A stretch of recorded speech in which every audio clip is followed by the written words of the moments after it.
കഴുത്തിൻ്റെ ബാക്ക് പോയിട്ടല്ലേ നേരെ തിരിഞ്ഞെങ്കിൽ ഈ സൈഡാണ് വേദന.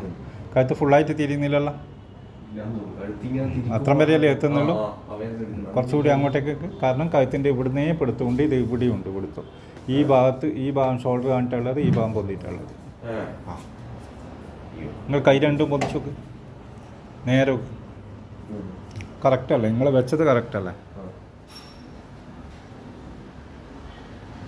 ലെഫ്റ്റ് സൈഡും ഇതും തമ്മിൽ നല്ല വ്യത്യാസമുണ്ട് കൈതാകത്ത്.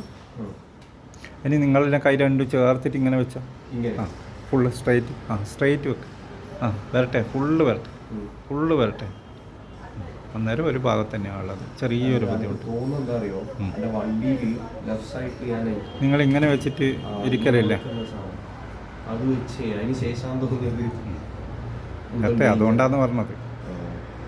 കാരണം ഒരു ഭാഗത്തേക്കും നമ്മുടെ ഷോൾഡർ വരുമ്പം തന്നെ നമുക്ക് ഇതുണ്ട്, നല്ല വ്യത്യാസങ്ങൾ വരുന്നുണ്ട്. നിങ്ങൾ ഇനി ഷർട്ട് അയച്ചാൽ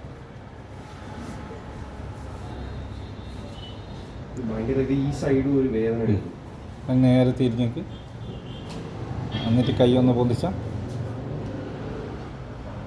അപ്പം തന്നെ ഉണ്ട്. ഒരു ഭാഗത്തേക്ക് നിങ്ങൾ ചെറിയ വ്യത്യാസങ്ങൾ നല്ല രീതിയിൽ വരാൻ തുടങ്ങിയിട്ടുണ്ട്. അതായത് ഈ റൈറ്റ് സൈഡിൽ ഇങ്ങനെയുള്ളത് വളവ് അല്ല, റൈറ്റിലേക്ക് വളവ് കൂടുതൽ, ലെഫ്റ്റ് സ്ട്രെയിറ്റും. അതായത് ഒരു ഭാഗത്തേക്ക് അങ്ങനെ മുകളിൽ തൊട്ട് താഴോട്ട് വരെ ഉണ്ട്.